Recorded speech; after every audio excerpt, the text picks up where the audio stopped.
دلوقتي هنشوف مع بعض سر كريمة الصلصال الحراري اللي بيستخدموا فيها الاكسترودر او مكبس الصلصال. تعالوا نشوف مكبس الصلصال ده بيشتغل ازاي وعبارة عن ايه. المكبس بيجي بالشكل ده، وبعد ما بنفتحه بنلاقي فيه القطع بالاشكال المختلفة دي كلها، او اللي هي العيون بتاعة المكبس. انا دلوقتي هختار العين اللي على شكل نجمة، وهجيب قطعة من الصلصال لونها ابيض وبطريها، وبعد كده بحطها في المكبس بتاعي وبقصه على قدها وبقفل، وببدأ اضغط على المكبس من ورا عن طريق ان انا بلفه كويس.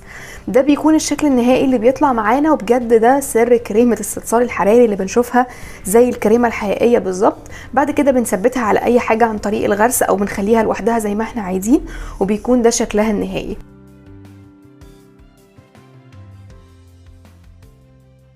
ولكن هنا عايزه اقول لكم تحذير بصراحه، لو انتم مش مهنتكم الاساسيه دلوقتي هي الصلصال وبتقدروا تكسبوا منه كويس، فبلاش مكبس الصلصال الحراري لان هو مكلف، مش هنبدا بيه.